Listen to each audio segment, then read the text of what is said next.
Well, what's up, folks? It is Friday Eve, Thursday night for those who like to keep track of the 4 days and the 5 days of the week, of course, and there's 7 days if you include the weekends.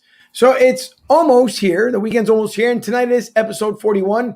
We will have a kickback type of relaxed show. We're going to have a lot of fun this evening. We hope at least to have as much fun as we possibly can because on the show tonight, we have the Eagles possibly moving from the 12th pick in the draft. Maybe they're moving down instead of up because we know that right now they're going to have pretty much no one to trade around with to move up in the draft. But the Patriots may be looking for a trade via, I believe, the Cardinals to put them in the fourth spot, which means that, well, a QB will be gone and also Kyle Pitts could be gone in the seventh spot. So therefore, the Eagles may end up doing something else later on throughout the draft. So we'll see how it ends up playing out. Good Morning Football had a good segment with Peter Schrager. He talks about as far as the Patriots possibly making that move to get their quarterback. So we'll talk about that. We'll also talk about the Flyers. Not in a good position where they are right now. Started out hot.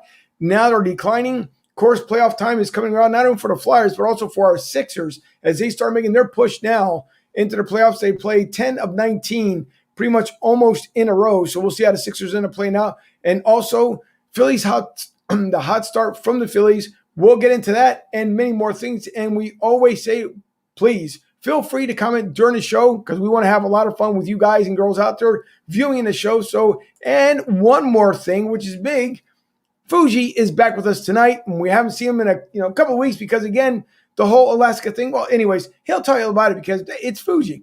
So we're going to have a lot of fun. We will have the guys on here momentarily. Of course, I am Angel. This is Broad Street South.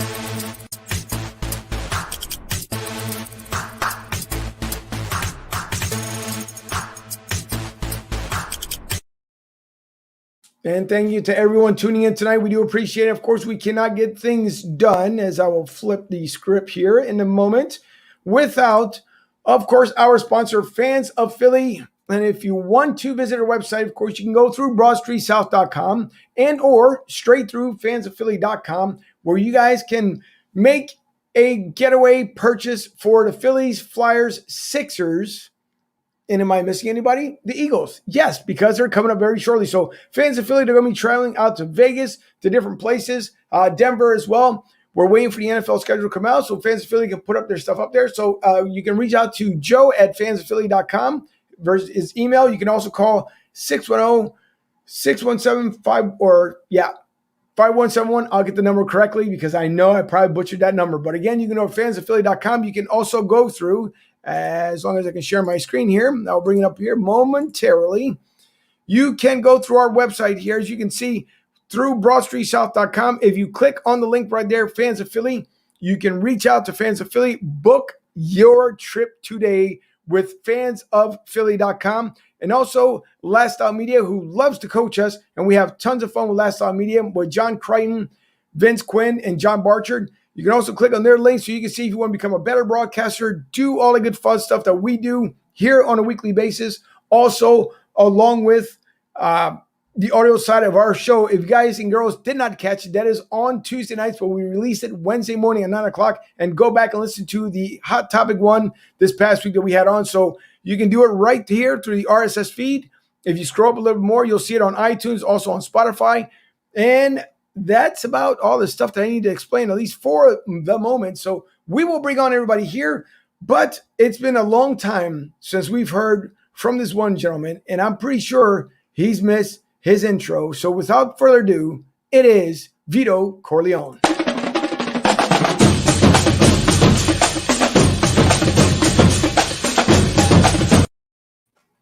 Vito, what's happening? Vito, welcome back. What is going on, Philly?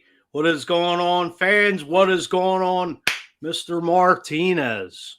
How are you? I am doing fantastic, sir. It is a balmy, I want to say about 82 degrees outside right now. About part of the cloudy skies. I'm looking out the studio window here, but absolutely fantastic down here in Tampa. A lot of news to talk about. The Bucks re-signed all their players. We'll get into that in a little bit as well. And the Lightning are kind of sliding, even though, yes, we're going to be talking Flyers as well, but just give you an update what's going on down here in Tampa. But so before you give us the exciting news of everything that you did, of course, over in Alaska, or maybe not, who knows? but I'm pretty sure you had a lot of fun over there. We're going to bring on the rest of the crew here so everyone can be on board and so we can have even much more fun. And I'll get to your comments here momentarily, but we also can't do the show without the professor, the guru himself, Michael Sherman.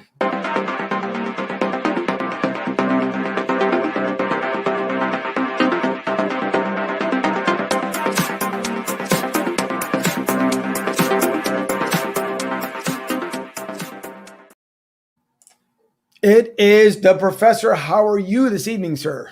I am doing fantastic. What's up, boys? The Philadelphia Phillies are 5-1. They are currently the kings of the National League East. But do they have an ace? Ooh, we need to talk about that. That we sure do. The Phillies are on fire, and I didn't see, and maybe a lot of people didn't see either this hot start, or maybe some people did, and we were drinking the juice because I know Jimmy Seltzer said they were going 162-0. Obviously, that didn't work. So maybe 161-1. Well, we'll see. It's a long season, but a great start for the Phillies for sure. We also like to introduce our beat writer, and I will bring back our page here momentarily because if you guys can see, there is not only one and/or but two articles. Let me refresh the page here so we can hopefully see this right here. Oh, that would be us coming back on here live.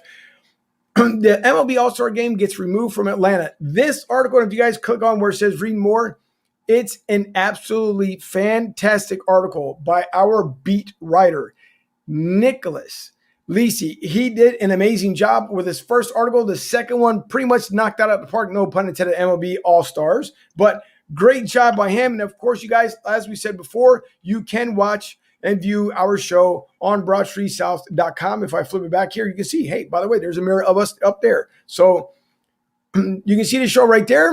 And I will switch it back out so we can bring on, of course, our beat writer, Nick Lisi. Nick, how are you, sir?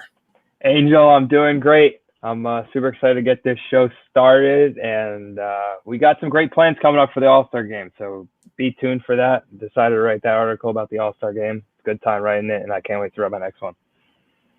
It's fantastic for sure, and please give it a read because it's a lot of fun. And if you want to even learn more, even with what goes on within the article itself, go to BroadStreetSouth.com. Take a look at, again, between iTunes, Google Podcasts, and Spotify. Listen to it's titled Hot Topic and take a listen to that audio. We had a good debate that evening. It was a lot of fun. We learned a lot from each other even before the podcast came on. So going behind the podcast is a lot of fun because we can pretty much talk about whatever we feel like then versus what we do today, even though we do talk what we feel like as well on this show. But behind the podcast, if you guys want to check that one out, go through iTunes, Spotify, Google Podcasts. Check it out. It's a lot of fun. The Tuesday night show was a great, great time. So check that one out this week. And also with us, filling in for the vacationing Vito Corleone is Ryan Neff. Ryan, welcome to the show this evening. What's up, fellas? Look at that friggin' motley crew on my screen here. Ronnie, Bobby, Ricky, and Mike. I like the girl assume you like. One of my favorite groups, new edition. So we got, again, a lot to talk about. We'll just put it up there one more time. Fuji is back. He's been gone now for 3 weeks. And so, Fuji, before we get into every little detail here, and Mike Klein, I will try to send you the link here momentarily. So pardon me because you chimed in here kind of late. So we'll see if I can get that link over to you.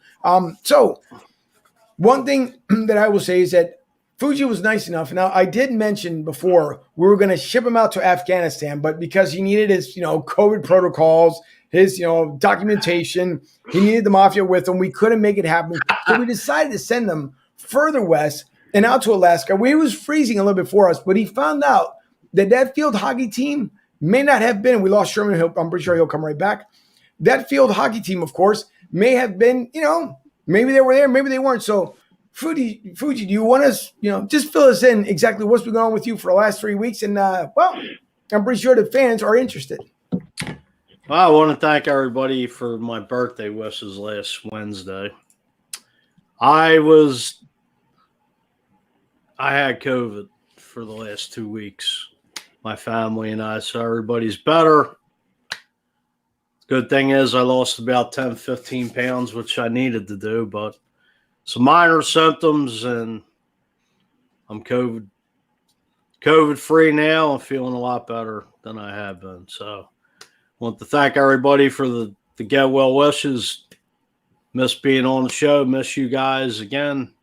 Feel like I've been gone for a month, but now I'm back and ready to get the show back on track where we were and get the views up, and we're going to the top, baby. So jump on the wagon, because I'm driving the train right to success, right to the top, so we can hold up another Super Bowl trophy. Let's do it. And a World Series trophy and an NBA title to go with it.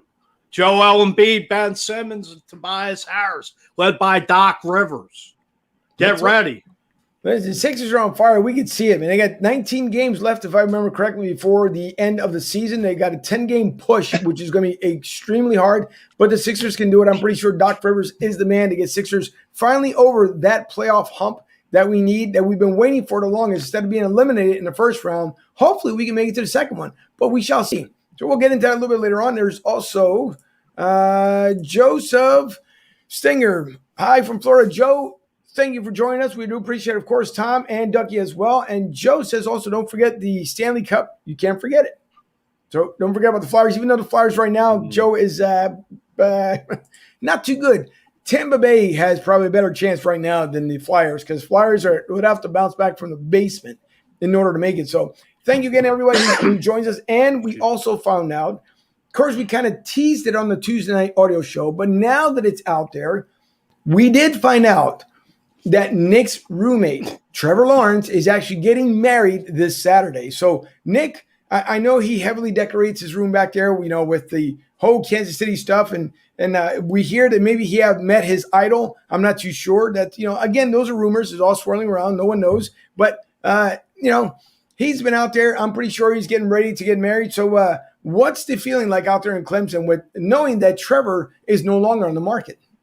Well, he's been off the market for the last 3 years now. Unfortunately, I'm not going for Trevor. We're just buds. But yeah, I didn't even get an invite to his wedding. Like, what the heck? Like, you'd think we live together. Like, he'd at least shoot me an invite. Like, I don't need to be in the wedding, but at least like an invite, Right. But no, big congratulations to him. Him and his fiance getting married, and hopefully they have a great relationship coming forward. I think so. And listen, I know we talked a little bit off air. And you know what? And again, because it's just our type of laid back little bit show here tonight, I want to pose this question. Nick and I got into it a little bit before we came on air here. So to all the panel here, Fuji, Neff, and of course our sports contributor, Mike Sherman, who's doing a fantastic job with an upcoming draft show that's going to be out of this world. So you guys, draft night on Thursday night, we have a double show lined up. One is we're talking with Carlos Vega, who is running for district attorney of the city of Philadelphia. So that will be on earlier in the evening that night. As soon as we end that interview with Mr. Vega, which we hope becomes the next district attorney for the city of Philadelphia, then we will turn into the draft night and we'll talk about the Eagles pick, and we'll see what happens that evening, because things can change leading up to the draft. Then the following day, that Friday, round 2, we will be on at 10 o'clock until midnight. Who knows? We may run a little bit past midnight. So grab your beers, your steins, whatever you drink on a Friday night, as long as you're not drinking and driving. Let's put that first. Folks, don't drink and drive, okay? But got your wings ready. Exactly. Get everything ready, because it's going to be a stellar show. Mike Sherman, Mike Fuji, they're putting it all together. Ryan F., I believe he's talking to Jerry Jones. We're not too sure. They're best pals and buds. We don't know. Maybe they're talking a little bit. Not on this show. There's going to be a lot going on, but thanks to those guys, the entire team, for trying to put something together. It should be a lot of fun, so everyone, please stay tuned for that. More news on that will break as we get closer towards the draft, which isn't what, Sherman, 3 weeks away at this point? April 29th. That's crazy. Right? 3 weeks away. Speaking of, I didn't see, no numbers tonight. I'm kind of surprised. Well, Fuji's back on the show, and he's been the one. So before his absence in his trip to Alaska, he was always the one who said 6 weeks until the draft, 7 weeks until the draft. So I didn't want to steal his thunder. You were doing it anyway for the last couple weeks. Well, it's because you weren't there. So when you didn't do it, I was here in spirit. Well, I didn't want to do it to I was steal here your in thunder. spirit. Yes, we're 3 weeks away from the draft. 3 weeks. Get ready. 21 days. Woo! There is, and there's one person. I know I'm going to have to take a quick break. Joe Ennis, I did not forget about you.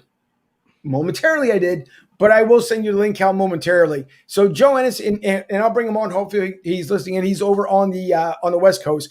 He's going to talk about a charity that they've been trying to put a Eagles Facebook page together. So I'm going to send out an email here to you shortly. I'll just kind of walk away from the screen, or I'll just mute my mic and send you out the invite. But Joe wants to talk about, and I completely forgot to talk about Eagles talk. So Joe, I did not forget what you wanted to talk about. So I will send out the link here momentarily so you can join us and you can talk about exactly the charitable event and the page you're putting together that you would like to share with everyone that's going through hard times. So Joe, I will get back to you here very, very shortly. So, and someone remind me, because I know I'll say it right now, unless I write it down, I completely forget. One other thing that I did see, Ducky says, and true, here's another thing before we get more things going even as well. So Ducky, he says, I hope you can make the Father's Day flag football game on June 20th. And I'm going to try my best to try and make it out there. And if I can make it out there, and of course the guys will know if I can make it out there or not, I may take some of my stuff here. So even if we don't go live, maybe I can do it where I can film it and then come back and edit it. So I'm going to hope to see if I can make it up there on June 20th. So stay tuned for that one. I may be back in the Philly area here. Are you playing? Am I playing? Yeah, I'm going to play. I'm not going to go out there standing around. Oh, you're retired. I thought you were retired, old man. I did, but listen. Okay, first of all, I just told you guys last Tuesday I was 21. I'm about to turn 22 here. I wasn't on last week. I don't know. I've been in Alaska having that's COVID. True. That's true. I'm sorry. That's right. I've been out there with the Alaskan hockey team, just sitting there having COVID and all that good stuff. Well, listen, the important thing is, did you have any Eskimo pies? Yeah, I did, actually. So, and I see Mike Klein, of course, he says that can the football season start ASAP? Let's go Birds. Mike, again, I will reach out to you momentarily. Mike was supposed to be on with us. We do have a gentleman that we'll be bringing on hopefully next week. Larry Gilman, he should be coming on with us, and that's more important news that's coming out as well for the show and for everyone. So stay tuned for that one as well. Mike, I did not forget, so I will get back to you here momentarily. And of course, Rob J from Cleveland's Finest Podcast. Rob J, what's going on? And I tell you what, Rob is doing, and not for nothing, Rob is doing a fantastic job looking at where Cleveland was before and where it is now, Cleveland's Finest Podcast, that background, what they're doing, what they're getting involved with, and leading up to the draft. Listen, kudos to Rob J at Cleveland's Finest Podcast. Those guys do an amazing job. And I know they're about Sherman about 11 minutes away from starting their show. The Rough Cut Sportscast. They're going to be doing some analysis of picks 9 through 16. I believe led by Aaron Mukes tonight, who is the resident Dallas Cowboys fan, who we are hoping to have on our show on Friday night, April 30th, along with the rest of the crew. So you definitely want to check. You definitely want to check that out. But after you view our show tonight, check out the Rough Cut Sportscast. They did a fantastic hockey show last night. Tonight, they're doing football draft, and tomorrow they're doing fun and games Friday. Always a great time by Vinny and AJ. I don't know if I can be on any Cowboys fans. Sorry, folks. No, we're going to have a civilized conversation. I don't know what it is to be civil with Eagles and Dallas. No, and you're going to lead the charge. We're going to purposely have you ask all the questions to Aaron. It'll be great. It'll be great entertainment. That's like oil and vinegar, not mixing. But okay, so would it make it better if we get Howie right next to you at the man cave there, the Eagles man cave? We can get Howie on one side and then Jerry Jones on the other. Would that make it better? I want Howie kidnapped and taken out of the war room on the night of the 29th. I want him MIA. They can find him. They can bring him back alive after the draft is over, after somebody else is making the picks in that war room. Take Jeff Lurie with him because he's too hands. Yeah. He's becoming like that jackass in Dallas and that idiot in D.C. that owns a team now. Snyder, 2 buffoons. The 3 of them make 3 stooges. Lurie, Snyder, and Jerry Jones. 3 buffoons of the NFC East. Mo, Larry, and Curly. And the Pep Boys, whatever you want to call these jokers. No, someone waited. Wasn't it Joe? Holy mollies. Joey, Didn't Joey refer to us as the Pep Boys not too long ago? I'm almost Joey certain. B. He might have.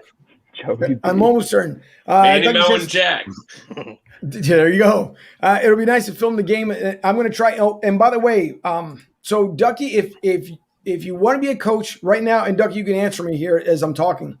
Right now, Ducky is a coach of one team. He's looking for 3 more coaches. And if you love flag football, this will be the first annual Father's Day flag football team. So if you are a coach and you would like to coach, reach out to Ducky Cornish here on Facebook.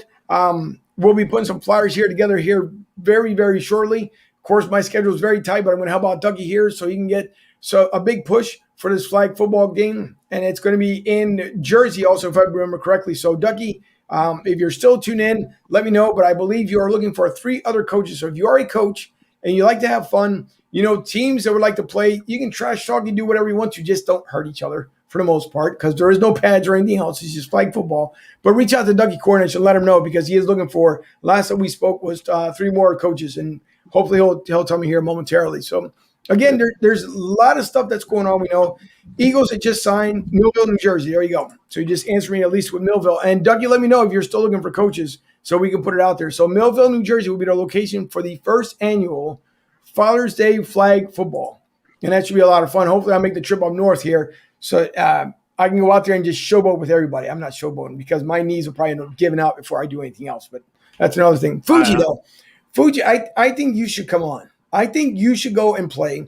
Sherman, it's skill of play. Let's get the whole team in there. I'm too young. I'm not a father, so I'm too young. But let's get all 4 of you out there on the team. Team round trip ticket up to Philly. We'll pick you up at the airport, Philly International, and we'll drive right over to Walt Whitman down. Where was it? 55 to Millville. Exactly. Hey, Neff, you should play too. You're an ex-quarterback. Get your ass out here. Look, my insurance deductible's too high for me to be getting out there doing anything. No, hold on. If we're going to do this, if the whole team is going to be there on June 20th, then Arnold has to make an appearance there. Since Ryan can't play, Arnold should be able to at least give us a play-by-play of what's going on in our field. That would be truly entertaining, because if you've never heard Arnold Schwarzenegger give you a color commentary, that would be the most fantastic thing you would ever hear in your lifetime. So we'll see. We'll try and make it happen. But Nick, you're never too young. All right, you are your father's son, so you're still circling back here as I have a father, so that means I can play. Is that how it works? You'll outrun all us old heads. You hang out with Trevor Lawrence. You should have picked up some pointers. Oh, I'm for sure, but I don't want to showboat on everyone and be rude like that. That's a little rude, That's all right. You could put on that Tyreek Hill jersey and take off. I don't want to be too many of y'all deep. Like you can high step like Deion Barry and Billy Sims, and just showboat and take it right into the end zone and spike that ball like Arkansas Fred Barnett. If that's the case, then where do we put the professor? Is he on the O-line, or is the professor going to be our running back? I don't know. Professor is just all-time everything. Oh, no, I don't think so. If anything, I'll be punting the ball. I'll be standing 15 yards back and just try to drop kick a pass. Put him on defense. Drew Dawkins. Dawkins. That would be amazing. But listen, we'll stay tuned. We'll see if we can make all this happen. We're also trying to get out to Vegas with Fans of Philly. Again, fansofphilly.com, the sponsor of the show, the official sponsor of Broad Street South. And we do appreciate, of course, Joe taking us on and coming on with us as our sponsor. And we're going to try to get together here, because I believe Kelly also stated that she would actually make the trip as well if all of us get together. So my producer will be there. We'll be there. Nick, I know it'll be around school time, but that might be one of those weekends you might have to get away. We're working on it. We're working actively on the situation, and I will let everyone know when I end up figuring out what I'm doing. Luke, I am your father.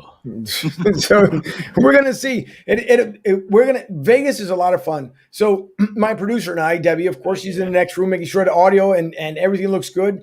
But so we went out to Vegas this past summer. tons of fun, even though it was still COVID restrictions and everything else, but it was a lot of fun. So I'd imagine we went when there wasn't as many people as you normally see on TV, but it was still a good fair amount of people. So I would imagine Vegas weekend with a bunch of Bird fans, from fans of Philly out there, it would be a fantastic show. So we're going to wait for the scheduling day to come out. We're going to see what kind of travel plans that Joe maybe can put together for all of us. And it'll be a lot of fun if we can go out to Vegas with all the fans and have a fantastic show out there from Vegas. So the stadium is amazing. Allegiant Stadium is, good Lord. I mean, don't get me wrong, the Rams have the actual modern 21st century stadium, but forget the Chargers. Allegiant Stadium, They share it. But I'm saying the Allegiant Field, good Lord, it's so nice. And nighttime, honest to God, if you're standing out on a bridge that you can see it from the distance, it looks like a humongous nightclub. And by the way, they do have a nightclub in one of the end zones, so you can dance while the game's going on. Go figure that out. Only in Vegas. And Are you a dancer? Showgirls, huh? Are you a dancer? Why? Yes, I am. Hey. I'm not Hispanic for nothing. What kind of dance? What kind of dance, Angel? I do a little bit of everything. Salsa, merengue. I like to dance to EDM music, so I have a lot of fun with that. Bachata. Okay. The waltz. Gerardo. Do you know how to shag? Do you know how to shag dance or no? Ooh, it's just a little bit. That's big. That's big here. I'm taking dance classes too. Shag is huge. Foxtrot. Yeah, I do the foxtrot, and I look like a complete idiot doing the foxtrot too, just bounce around. So I just act like a fox, and you just hop all over the dance floor. Can you do the windmill or the worm? No, many years ago, sure. Now, no, it's not I happening. thought you were going to break out the old sneakers with the New Yorkers. No, well, break out the cardboard and we'll start popping and all that. Yeah, but listen. First of all, the Kango and the Adidas have been sitting on a shelf, okay, in pristine. What about the Gazelles? You can't forget those. See, but that's the other thing. That's gone. See, after so many years, you got to let it go, because then you start looking like that old guy. What was the jacket, members only? That's what I would look like right now if I go out there with Gazelles and Kangos and everything. I would look like the only guy in the room with a members only jacket. I seen a picture of you with Gazelles on back in the day. French vanilla, Rocky Road, chocolate peanut butter cookie dough. Scoop, there it is. Scoop, there it is. Then it's funny because that commercial, it's probably one of the better ones that Geico's ever made. And I guess a free plug here for Geico. But one of the better commercials, like I always sing it, that at the very end, what I always like, and Debbie, my girlfriend here, she'll just kind of look at me, and I always just go throw my hands up in the air, sprinkles! Sprinkles! It's the best part of the commercial. So, yeah, it's a lot of fun. Ducky, let me get back to him momentarily. He says, I might wear a custom jersey. Okay. So if you wear a custom jersey, put Martinez in the back. But I'm just saying. Or better, 0. He says, I will send the link. And we just lost somebody. Who do we lose here? Sherman. Sure. And I want to see the Eagles bring up the lime green jerseys or baby blue and yellow. No, not the baby blue and yellow jerseys. No. And I'll Sherman. They were hideous. So Dougie says that I want to see the Eagles bring up the lime green jerseys or the baby blue and yellow jerseys. Not that hen one. That I want to see the Kelly green. I'd rather see that back. I don't want to see the. Sorry, those City of Philadelphia colored jerseys were hideous. I don't even own one of those. They were terrible. Yeah. No, no. They were the worst jerseys ever. Has there been any talk anyways? Because I haven't heard much from the Eagles, yet alone from NBC Sports Philly back home. I know that they've been talking that they're going to bring the throwback, but I haven't heard anything since. And a couple teams have already announced the ones that they're going to bring back. Has anybody? They've been talking about it for a couple of years. I don't know what Lori's doing down there at the NovaCare, but the direction the Eagles are going, the 2021 Eagles should be embarrassed to wear those Kelly green jerseys. Let's get a good team on the field, because who knows what they're going to do in this draft. Because I'll tell you this, Fuji, you weren't on pre-show, but we were talking about it. You were a season ticket holder. I still am. Yeah, and if the Eagles – no, I'm saying you are a season ticket holder. If the Eagles trade out of that 12 pick And basically, the message that they're saying to the fans is, we'll take your money, but we're going to field a crap team on the field. How would you feel about that as a current season ticket holder of the Eagles if they trade out of that 12 spot? You spot? think I'm already cringing paying all this money to these idiots? I like to opt out for the season with garbage on the field. Honestly, it's a disgrace. Well, they're talking about trading out of that 12 pick. Disgrace. Well, don't make me cringe anymore. What, you don't like throwing money away? My blood's boiling. Yeah, see, I told you, I knew it was going to happen. Just don't worry, it's a little more. See that? You remember when you got your COVID and it was just that little bit in there? Don't worry, the rest of it. There you go. You're giving me monopoly money. Yeah, let's just throw it all up in the air. Only about those millions you got stashed. Give me a couple thousand. Yeah, here you go. Ellie Rossetti says, hello. Hi, Ellie. How are you? Thank you for viewing our show. We appreciate it. Show me the briefcase of the cash. Yeah. Now we can talk business. This is what you'll get from me. You get $1. $1? Like in trading places. Professor, you know what you should do? Billy Ray Valentine. You should get a $1 bill and then switch it out with your face there and then show Fuji. That'd be fantastic. That'd be fantastic. Tom says, I love the midnight black uniforms. And yeah, they are. No, not a fan. I absolutely hate and abhor the black uniforms. All these teams, it's a marketing scam to make money, and I know it looks aesthetically pleasing. And when the Eagles have that midnight black for the blackout game when they play the Giants or Dallas on Sunday night, I am not with the populace. I absolutely, positively hate those black jerseys. Who asked you? Who asked you anyway? I'm commenting on what a fan said, and Tom, I respect your opinion 100%. We all have our likes and we all have our dislikes. I do not like the black jerseys at all. But thank you for viewing this show. Much appreciated. This is what I came back to after being off for 3 weeks. It could have been worse. You could have been in Afghanistan, so it could have been worse, right? COVID, luckily, you went to Afghanistan. I'll take COVID. Okay. Hold on. So not really, but Nick's brother says, "What do you guys think of day one at the Masters?" Ooh, did anyone watch the Masters? Can we defer to Ryan on this because Ryan's our golf expert, and everybody was talking about the guys with the length like Dustin Johnson, and Nick can expand on this a little bit more because he's down there. He's in the heart of that country right now. So everybody was talking about the length of Dustin Johnson and Bryson DeChambeau and some of the heavy hitters. But I've always said, I don't care how far anybody hits it. Augusta will always be a thinking man's golf course. And even if you're going to bomb it off the tee, you've got to be able to put it in the right spots.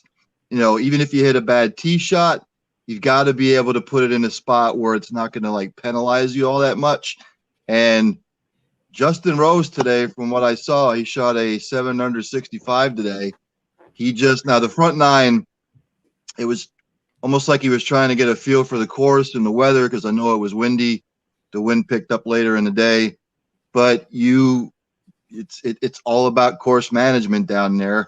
And I've always said the players who managed that course well over the years, you remember, I think it was 4 years ago, Justin Rose and Sergio Garcia went to the playoff.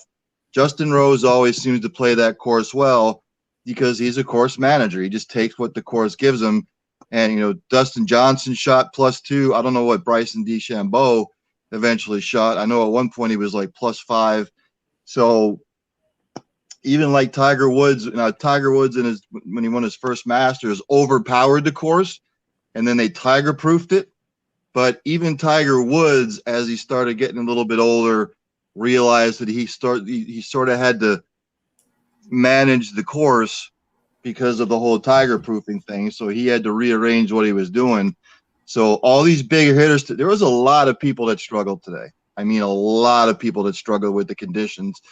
But, I think what you're going to – and my pick was Justin Thomas, and even he struggled today. Jordan Spieth struggled today. So I don't know what Nick thinks, but again, you're going to see somebody come out of the pack that you're not going to think that's going to win a tournament. Are you saying that mathematics actually plays a role in sports? I didn't say mathematics or analytics. I'm just I'm just from what I've seen with the Masters over the years and years and years, especially some of the veterans that keep coming back and playing it, you have to know where to place the golf ball on that course, or you are just not going to be able to compete. Well, let me add on to your point there, Ryan. And first of all, yes, mathematics is involved in sport. My dream is to work in data analytics in sport, and there's definitely a career to be had there. But yeah, I mean, going off what Ryan said, a lot of guys struggled today. Only 12 guys hit under par. Just watching some of the putts, they either put too much on a putt, put not enough on a putt. Seemed like every single guy out there was struggling from time to time today, except for Justin Rose, who hit 7 under. But I'm excited to see how the weekend folds.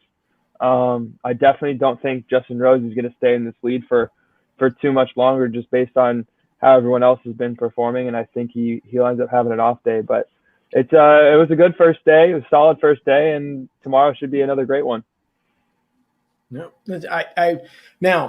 I wish I could get into it as much as you guys would, and unless I learn the game itself, which is not hard to learn, but if I would learn on the players and everything else, I'd have filled right in there. So right now, what you guys said is good for me because I'm good as far as when it comes to Masters. So that's my extent. So everyone, yes, Tiger Woods and I are like this. Not really. We're like that, but hopefully Tiger's getting better as well. Although we did learn and find out that Tiger apparently was speeding, doing about 84 miles 85 an hour in a 45. Yeah, so not too smooth there. Now, I will introduce here as we're getting into Eagles talk, and he's not a putz, even though we've been talking about putts. Not a putz. It is from Philly to South, Mr. Michael Klein. Mike, my buddy, how are you? Hey, how you doing? Mike? What's up, guys? Thought you were frozen there for I don't know. There we are. Oh, putts? No, I just said that we're talking putts. I say you're not a putz. Hey, hello from Tampa, Florida. How you doing, man? Yep, still freezing. No, he's still freezing up. Well, you're off Mike, my I don't know Christmas if card list, Angel, so it's okay, man. Listen, you're freezing up a little bit, so hopefully it'll get a little bit better. Let me bring this up here. Hold on there, Mikey. Where is he? So Mike is the original president of Tampa's original Philadelphia Eagles fan club, Philly of the South, established in 1995. They're coming up on year number 26, and normally you can catch Mike and the rest of the crew at Tampa Joe's. It's a lot of fun. Last year, unfortunately, not so good because of COVID. The first year that was there, oh my God, it was ridiculous. I think, Mike, I want to say there was maybe 2 games possibly where it wasn't jam-packed. I want to say when the Eagles, matter of fact, when the Eagles, I believe, went on that 2-game slide, that was the only time that I didn't see the place packed. But other than that, Tampa Joe's is a lot of fun. The people there, the people you end up meeting, and it's just not local folks from Tampa. Mike gets people from when they come from up north. They'll Google and see where they can go to, and we won't name the other club that was in the area that's no longer in the area, but Philly to South is in the area. And if you guys want to have a fun, exciting time with Eagles fans, not wannabes, actual Eagles fans, Tampa Joe's a place to be with Philly to South. And Mike, just kind of give us a little bit of update here as we get into Nate Sudfeld talk and momentarily. Are you returning back to Tampa Joe's? And I know we're still waiting for the all clear signal. I think April 26th is when we get rid of supposedly the mask mandate down here. So have you heard and or dealt with right now the management over at Tampa Joe's? He's still freezing up, Angel. Yeah.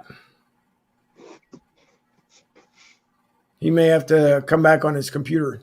Maybe fire. Yeah, he's freezing up really bad. Get him to put a blurb on our website.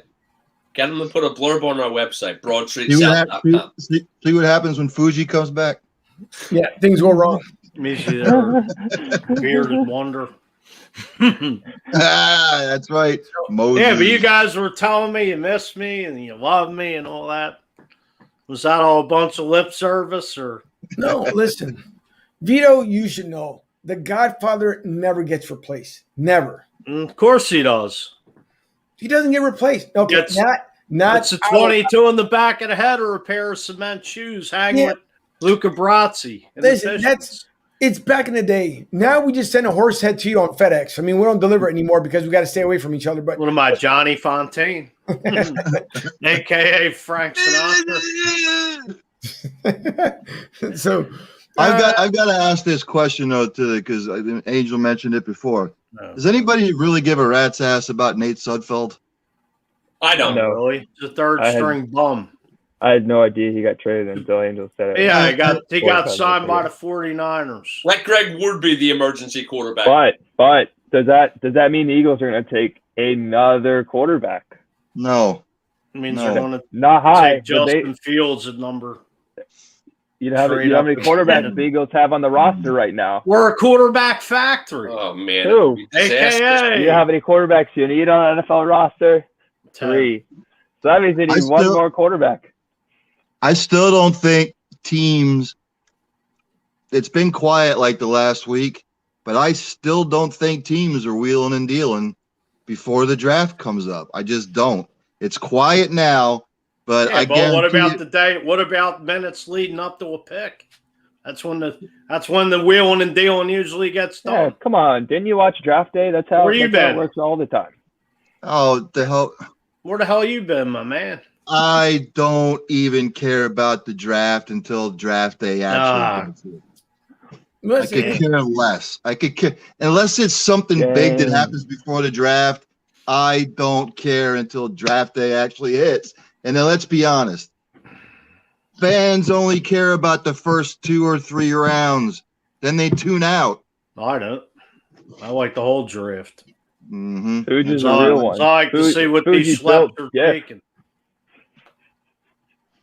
well, let's see. We got Mikey back. Let's see what happens this time around. All right.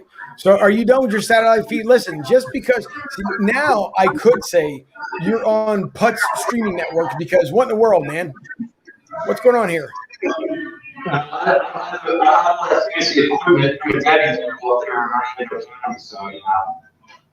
Oh boy! See now you got the whole echo chamber thing going on. So please, sure.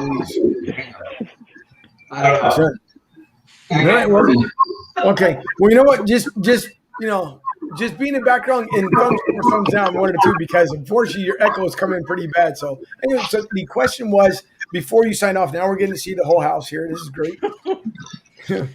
Live from the Klein household. What's that? Allison sucks? There you go. Allison sucks. So, Yeah, I don't know what's wrong with this laptop, man. It's not working. Audio is cropping out. Should have Angel get you a new one.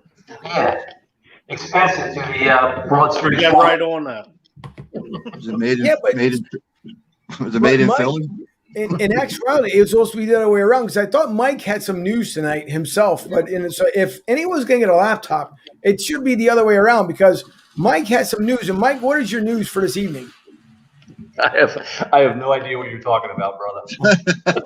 You blew it. All right. So since you don't know, make sure the microphone here is working. So if you guys didn't know, Mike was coming on tonight in all his excitement and glory from the Klein household to let us know that Philly of the South is our second sponsor of the show. Okay. But apparently he's already forgotten, so I'm going to have to get him a Christmas gift in the form of memory pills for him to understand. So now that I let it in there, Mike, why don't you let everybody know why you came on tonight? I didn't know it was official. We had a brief conversation about it, and you told me to get back to me. But that's cool. We wanted to bolster the club support for what you're doing. I think it's a great thing, and we've had some fun with you and Debbie over the last couple of years, and we wish you all the best with what you're doing. And we just thought it'd be kind of cool if we would tie in with you all, and just that way you could say you have an official fan club as a sponsor. Yeah. Well, we do appreciate it. And so you guys don't just kind of get you caught up here. And thank you to everyone who's tuning in tonight via BroadStreetSouth.com, Facebook, Twitch, YouTube, Twitter, and Instagram for the first time tonight. So thank you to everyone who's tuning in from Instagram as well. In case you guys don't know, so Mike, he doesn't make it out there known to everybody. He is a billionaire, okay? And he decided, since he wants to share his wealth, that he's going to give us $1 million for the contract. And Mike, I got to say, That is very admirable of you, and we do appreciate it. Yeah, I want to see Jerry Jones come on here and we get announcements together. So, no, all jokes aside, Mike and I go back and we have a lot of fun with each other. Lord knows every time I answer the call, it's never the same whenever he calls. So it's always something different. But Mike, thank you from Philly to South. We do appreciate it. As far as the fan club, we know that we get to show the show on the Philly to South page. So everyone that we haven't been with because of COVID, we hope at one point or another see everybody back at Tampa Joe's. I'm pretty sure it'll be a lot of fun. Before we get into more discussions here, I know Ducky earlier had put down there that they should wear the black jerseys. Everyone every night game, which I'm almost certain they just about do. Am I not correct here? I don't think so, but that's a great idea. There's been a couple games, so they have worn. They win. They did end up doing blackout. I know it's not every night game, but I mean it's a great. I believe the later Sunday night or Monday night games they have done it off and on, but I'm almost certain it's a lot more than what they used to do before. And then Dougie puts the link up there as far as where you guys can go for the Father's Day. But again, go to Dougie Cornish. Look him up on Facebook. First annual June 20th Flag Football Day. And we'll see if we can get the whole entire gang together before we move on here. David, hello. How are you? Thanks for tuning in from Boston. And Tom has a question. He says, do you guys think Flacco thinks he's going to be in a competition with Hurts? Or did he come in as strictly a backup quarterback? And good question, Tom, because actually I do have a clip that actually might answer that question. But guys, to answer Tom's question, Sherman, I guess I'll start off with you. For the money, go ahead. For the money that Joe Flacco is getting this year, I think that he's strictly going to be a backup. I think it would be insane for him to be in competition with Jalen Hurts for the money that he's getting. Okay. Food for $3 million. Hey, who knows? Maybe he could come in and take the job if Jalen Hurts is the quarterback. Which do any of us know right now? No. So not even Jalen. Hey, who knows? Who says he don't get traded? I mean, give the kid a chance, but the way this front office is going, it's a dumpster fire. It could happen. You don't know. So, and then our Philadelphia correspondent there at the right below me. So Flacco there, Mike, backup or starting quarterback? Well, I think it's great that we have a blue head on the team because that's going to get us a couple of brownie points. But I would seriously doubt if he steps in. I think they really have to let Hurts do what he needs to do to become established as the quarterback. Because it will be a dumpster fire this year, but I've been an Eagles fan for 60 years. I've seen a lot of dumpsters, I've seen a lot of fires. So it will be anything different. Okay, so if you guys didn't catch that, Mike said no. So, audio issues, no. So, anyways, we're going to show the clip here of Joe Flacco and Dave Spadaro. They talked recently this week, and hear what Joe says coming up on his 14th season, if I remember correctly. But here's what Joe and Dave had to say. The Eagles bringing Joe Flacco into town, 1-year contract for him to come into the Eagles quarterback room and compete, add some depth, and should be fun to watch Joe in this Eagles offense. Hello, everyone. I'm Eagles insider Dave Spadaro, joined by Joe Flacco, newest member of the Philadelphia Eagles. Joe, you met the media earlier, and there were a lot of questions, of course, about coming back to Philadelphia.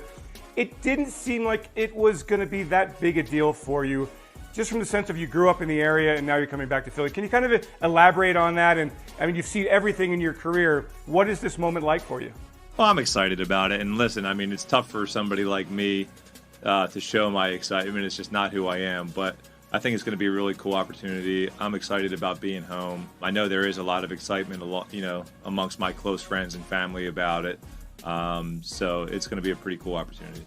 Joe, 14 years in the NFL, what has been the key to success? What advice would you have for young players who think that once they make it in the league, they're going to stay forever? Well, you just got to keep going. You can't ever get comfortable or think that you're comfortable in what you do. You got to keep working and keep getting better and keep your head down and, like I said, keep going. There's going to be a lot of obstacles along the way, and you just got to keep going through them and hope that they teach you something along the way and that you come out better because of it. And that's what I've done, and we'll see where it continues to take me. Has the quarterback position in your mind, and you look around the league, has it changed since you got into the league? Well, I think a lot of the view is that it has changed a little bit, and I think the game of football always changes and evolves to certain things. Defenses get different. The skill positions and the sizes of different players at different positions and how people like to attack people all change a little bit. Obviously, I think you've seen a little bit of evolution of what the quarterback does, but at the same time, a lot of it's very similar. And, just to point out, there's Tom Brady out there winning his 7th Super Bowl. And he's been doing it longer than any of us. So, Joe, early in your career, great success. I mean, Super Bowl champion, Super Bowl MVP, playoff victories. What changes in your mind as you go from the regular season to the postseason? Is the game different? Well, I think there's parts of it that are different, but when you're used to playing in tight, hard-nosed football games all year, like I think that we were given kind of the advantage to in Baltimore most of my career there, we played in a lot of really important games that had a lot on the line. And I think those prepared you for those types of games that you were going to have to play in January and then in February if you wanted to win the Super Bowl. So I think there is a little bit of a difference between certain games, but when you're a tested team and when you've been through a lot, they're not too big for you and they end up being pretty similar as the rest of them. What have you found, Joe, through the course of your career? Are there certain characteristics that the really good teams have that maybe the teams that aren't having that kind of success have? Are there traits that you have to have, things in the locker room that need to go right for a team to go deep into the playoffs, to win a Super Bowl, in fact? Well, you have to be tough. You have to be smart. But besides that, kind of just like what I talked about, you have to be challenged. You have to go through some kind of tough time to know that you can get through it and to gain that confidence, as a group, and it brings you together. And I think the more that you can be challenged and go through tough circumstances, the more prepared you are for the really tough games. Joe, what kind of game do you have right now? 2021, 14th year in the league. How do you feel physically? What can Eagles fans expect to see from you this year? Well, I feel really good physically, and as long as that can stay that way, I feel better than ever about playing quarterback in this league. I've seen most of what you can see, and I still have my arm and my ability to throw, and everything else, I feel really good about. So I'm excited about what my body and what my mind can do, and just got to go out there and show everybody else. Joe, how challenging was that neck injury for you, just in terms of the context of your career and maybe the next step that you were going to take? The biggest challenge was just mentally for me, just going through the ups and downs of what was going to happen, if I was going to be able to play again. Not really knowing, kind of having it be out of my hands to a certain extent, and then ultimately not being ready to be done with it. Wasn't an easy thing to deal with, but we all get through it, and I'm excited as to where it brought me today.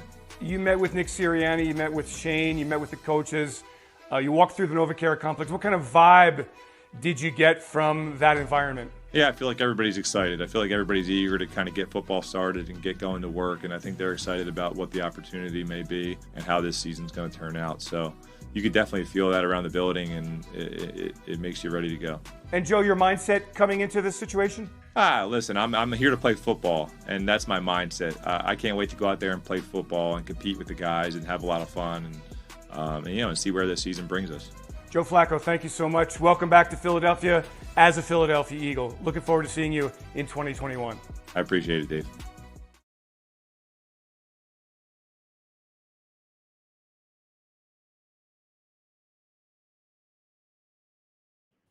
Of course, the clip brought to you by the Eagles, PhiladelphiaEagles.com. Thanks to Eagles for that clip.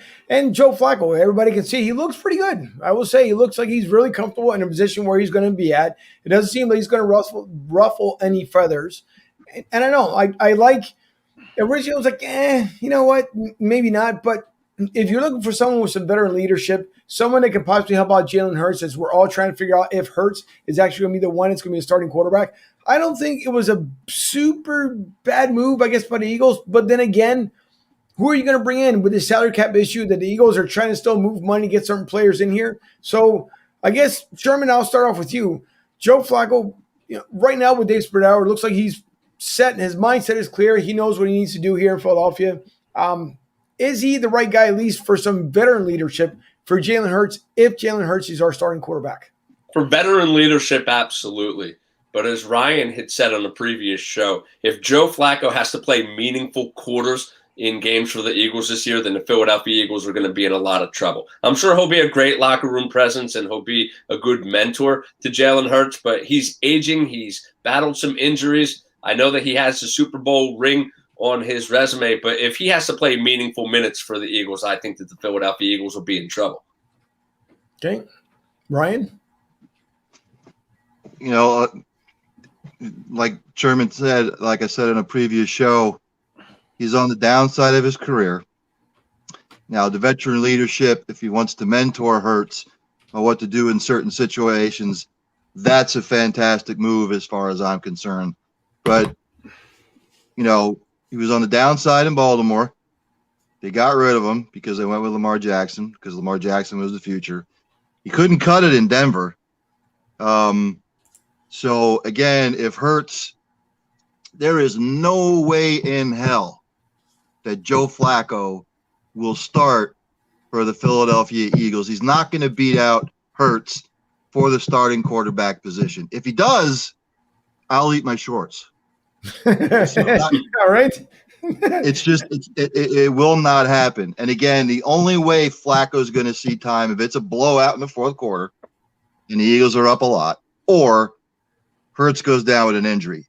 Other than that, it's just a veteran leadership insurance policy, somebody that can mentor Hurts.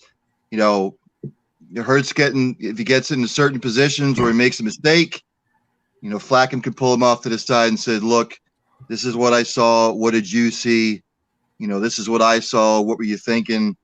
So in that aspect, yes, it was a good move. But as far as Flacco coming in to be the quarterback for the Eagles, if Hurts gets hurt, forget it. It'll be doomsday. Okay. Fuji, before I go up to you, of course, I want to flip it over to Mike Klein. So, Mike, we'll hope that your audio issues are a little bit better. If not, we're going to give you a real quick no. Am I getting a no? That's all right. So, Mike quickly said no. So, Fuji, we'll go back to you. Well, Joe Flacco, like Ryan said, you know, he's on the downside of his career, but $3 million. I mean, this team doesn't really have no money to throw around. I mean, it's bringing in a backup, hopefully, to groom Jalen Hurts being the quarterback going forward. A guy that has won a Super Bowl with Ray Lewis, Ed Reed, and tremendous defense. I think, you know, Joe Flacco, I don't think he's going to come in and try to ruffle feathers. You know, he's dealing with a first-year coach with Nick Sirianni, a guy that's actually a couple of years older than him. And, you know, just, hey, hopefully, you know, Flacco kind of groomed Lamar Jackson in Baltimore. Hopefully he can take Jalen Hurts under his wing and show him the right tutelage. And, you know, hopefully he'll make him a premier NFL quarterback come this season, which you got to give Jalen, you got to give him the year, and you got to get weapons around them. No, now you do. I want to bring up a comment here by Thomas, which I do not agree with, but he says, you know, the first bad game Hurts has, the fans are going to go start the Flacco chant. I don't believe it by any means. I don't see it. I don't believe that the Eagles fans are going to be that ultimate crazy to say if Hurts has one bad game, they're going to start Flacco.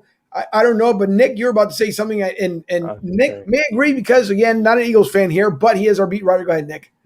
Well, Flacco, right? I mean, everyone said it, he's old. But I'm actually, honestly, Flacco might be one of the most boring press conferences you can get. So he really shows that he is a professional in the room. But right now, the Eagles have two quarterbacks on the roster.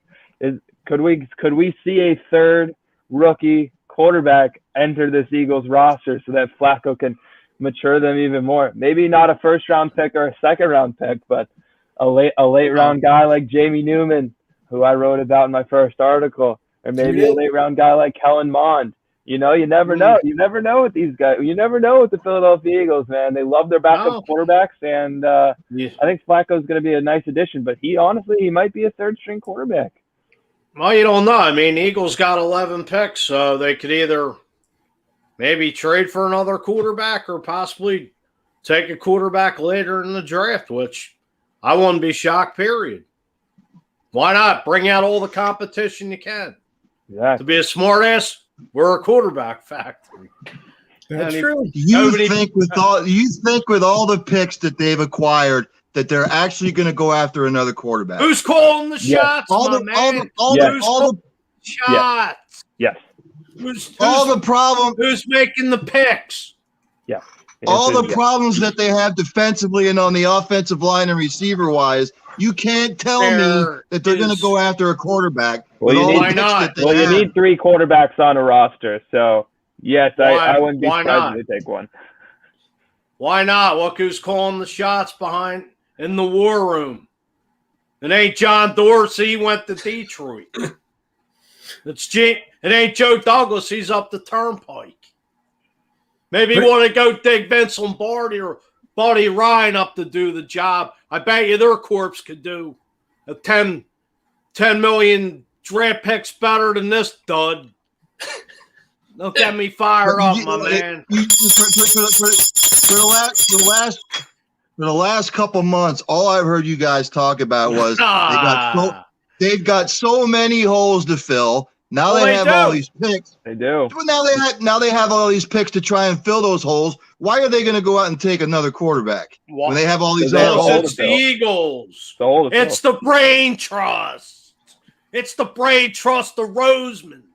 Guys, the guy can make trades. The guy can sign some free agents. But the guy just flat out can't draft. He can't save his own ass. Guys need to put the Guys need to put the bottle down. Put the bottle down now. Look, I'm a diehard fan, my man, but a goddamn realist, I'll tell you. Whether you want to love me or hate me, Eagles Nation, it's the God's honest truth, and we can line up 1 million. We could take a poll, a consensus, whatever the hell you want to call it. Nobody has faith in this genius. He's flat out dope. If Jalen Reagor ends up with 900 receiving yards this year, will he be considered a failure from Howie Roseman? I know he had a bad year last year with the injury. Let's just say Jalen Reagor ends up with 900 yards next year. Is that considered a failure? Well, I wouldn't say it's a failure if you get 900 yards. I mean, they're already talking about putting the guy in the slot. All right, so give him a chance. I'm not knocking Jalen Reagor. You're the one bringing him to the table. Yeah, I'm bringing it up because you trash Howie Roseman every chance that you can get. The guy can't draft. Danny Watkins, Marcus Smith. The whole 2017 draft class is gone. Mac Hollins, Sidney Jones, Rasul Douglas. I'm wrong. The only guy left is Derek Barnett. Thank you. First round pick. Just seems like we've given up on Jalen Reagor pretty quickly. Can we go back to Minnesota's draft war room last year? They were waiting, I guess, to take their pick. Jalen Reagor went, and they're all cracking up with Justin Jefferson right there on the board. Yeah, 1,400 yards later. I got it. Justin Jefferson broke Randy Moss's records. Justin Jefferson 1 year. All right, he's already in the Hall of Fame. He broke Randy Moss's records with Kirk Cousins. So, give Jalen Reagor a chance. We're assuming that Jalen Hurts and Jalen Reagor are just going to be just absolutely awful. You could have traded up 2 picks to get CeeDee Lamb, which I would have did with Atlanta. That way those jackasses in Dallas didn't get him.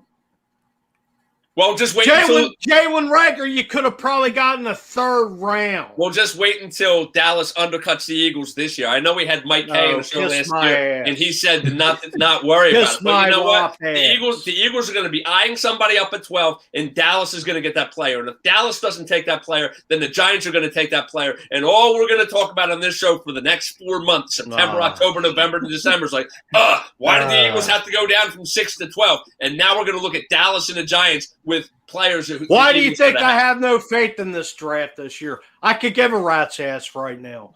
Unless this jackass can pull something out of his asshole, but that's just it. I have no faith. You know what?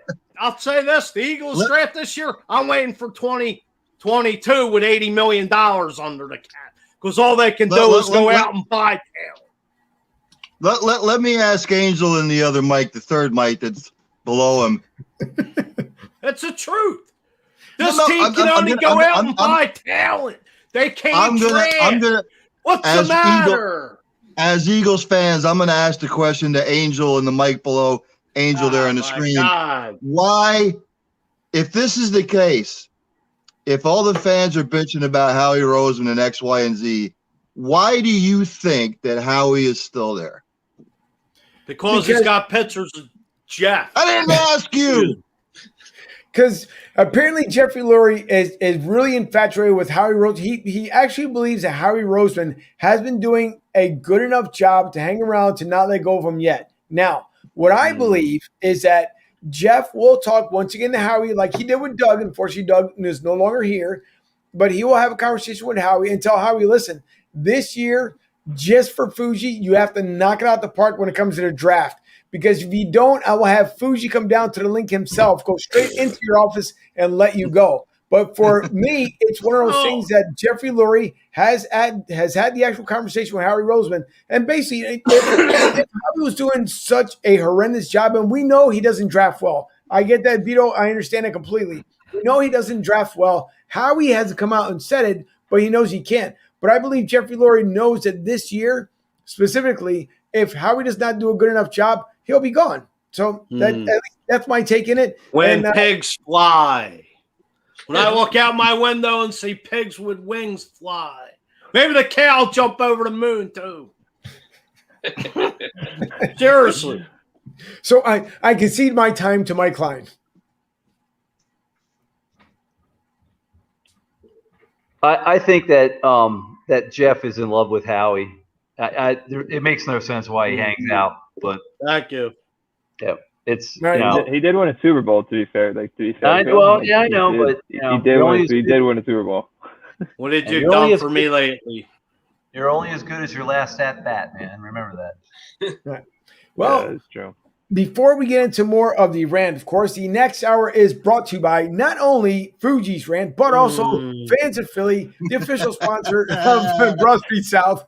And for any travel packages that you may have, that you may have, go to fansofphilly.com, send Joe an email at joe@fansofphilly.com. Put a great package together. So thanks to Fuji, fansofphilly.com.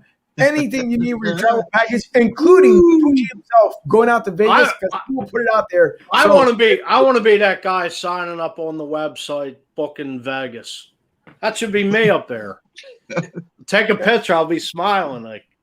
Yeah, we'll Photoshop your face. No worries. I didn't ask you anything. Tom says, "Viva Las Vegas." So we're going to go around the NFL here, and a couple things that we've seen. One is, where am I here? So multiple teams have been wanting to trade for Teddy Bridgewater because, as Nick posted out there last week, that Sam Darnold was traded to Carolina, and now apparently there's teams that are going after Teddy Bridgewater. Now, I don't know what Teddy really has left in the tank. We saw what he did in New Orleans, but again, seeing it maybe sometimes not believing. I don't believe that if their teams are reaching out either for desperate measures, and no offense to Teddy Bridgewater, because who am I? I'm not an NFL player by any means, but I do believe if they're reaching out for him, I would think backup at best. So I'll swing it around the panel here, and Nick, I'll start out with you. Do you believe that Teddy Bridgewater is being reached out as a backup or as a starting quarterback? Well, so what teams do we think need a starting quarterback? I really don't think there is one that is like, yeah, we really want a starting quarterback. I think New England is kind of, I don't think they'd stoop to Teddy Bridgewater, and I don't think Denver will either. I think they're going to try to get one of the five that people value as the top five quarterbacks. So I think for now, yeah, I think Teddy's going to have to go be a backup somewhere. But I'm curious to see if Matt Rule keeps Teddy on and has a nice little QB competition with Sam Darnold, because, I mean, Sam Darnold was traded for nothing, essentially. So, like, why not have a competition and keep Teddy Bridgewater as insurance when one of these starters ended up going down, gets out for the year, and you say, hey, you guys don't have a quarterback, and we have two. So if you want one, it's going to be a nice little price for you to get him, because they're going to be desperate for it. So I think for now he's probably going to end up being a backup, but he could definitely be a starter somewhere pretty soon. Okay. Booge? Well, I mean, going back to 2019, Teddy Bridgewater stepped in when Drew Brees was hurt. I believe he won like 5 games in a row. I mean, I'd rather have him than Taysom Hill or Jameis Winston. I mean, you know what? Quarterbacks are like gold in the NFL. I mean, you could trade. I mean, teams are that desperate for a starting quarterback. Why not? I think I'd rather have Teddy Bridgewater than Joe Flacco, but we'll turn that page on there and not get into the Eagles discussion. All right. Mr. Klein, if your audio is available. I think Teddy Bridgewater is nothing but a backup. All right. Chairman? I think that there's 3 teams in the NFL where Teddy Bridgewater could potentially go. And they would be Las Vegas, Denver, and Chicago. Chicago has already gone the route of going with Andy Dalton, so that seems to be out of the equation. Right. Denver, it looks like they're probably going to stay with their quarterback of the future. Who knows if that's going to work out there. They may trade up to number 4 to try to get Justin Fields, as Nick was just talking about. Which leaves one more team, and that would be the Las Vegas Raiders. Is this a place where he could potentially start? I could see it potentially happening, but who's the quarterback out there right now? Derek Carr? And they just re-upped Marcus Mariota like 2 weeks ago. Yeah, so he ain't going nowhere. So if they re-up Mariota and they have Derek Carr, then Bridgewater's probably not going to go there neither. So with that being said, Fuji's favorite phrase. Anywhere where Bridgewater ends up going, he's probably going to be a backup, but a viable backup, because these quarterbacks, they get hurt. And with the extra game, you never know what's going to happen. Ryan had talked about, are we going to see phantom injuries in the NFL where these quarterbacks decide to not play for 1 week? Could Bridgewater step in for 1 week? Fuji brings up a great point. Who would you rather have at the helm for one game, Joe Flacco or Teddy Bridgewater? I would go with the latter. I'd rather have Teddy Bridgewater. Why not New England? I mean, New England went on a shopping spree and cornered the market in free agency. They're going to tell me Cam Newton? I'd rather have Teddy Bridgewater than Cam Newton. Cam Newton's done. They're waiting for Deshaun Watson. Cam Newton's a bum. He's done. But I'd rather have Teddy Bridgewater. Strager put a good thing here. I'm going to show it here momentarily. He put up his own little mock draft of what can happen with the Patriots. And I think that's why the Patriots didn't go after Teddy Bridgewater. And that's going to come up here momentarily as we're going around the NFL. And then Tom says that maybe Bridgewater has a backup with the New York Giants. Who did I miss? Did I miss anybody? Nick? No. Mysterio. I had my little piece. But okay. Missed me, you bastard. Oh, that's right. I'm sorry. Oh, my goodness. Listen, I apologize. I'm so sorry. Mr. Neff. Turn the page on the ring chaser. I think Teddy, I think Bridgewater gets a raw deal sometimes. So guys, think about what he's just to get back to where he is. He went through that horrendous injury. I mean, it was horrendous. So to battle back from where he was, to where he is now, is he a backup? Is he a starter? I don't know. But the 2 places that I thought that he might wind up, just because I thought it would make sense, he could be a backup to Matt Ryan in Atlanta. I always thought that was a possibility. And then the other spot that I thought that maybe he'd wind up, just because Deshaun Watson, and Nick knows this, he is from the South Carolina, Georgia area. And before all this went down with Deshaun Watson, I always thought that they were going to do a swap. Deshaun Watson, Teddy Bridgewater, Carolina would give up a bunch of picks, a whole lot of picks, and they would do the flip-flop, just because I thought Deshaun Watson would go home. And like I said, Nick knows this. He's from Georgia, right? Correct? Yes, he is. He's from, I want to say Cartersville, Georgia. Right. But yes, and so I just always thought that Watson would wind up in Carolina. Whether, he might just have to realize at this point, because of what's happened the last couple of years, he's tried to prove himself. After what happened in New Orleans, and he did have success in New Orleans. Let's be honest, when he filled in for Breeze, but sometimes that success doesn't always transfer over.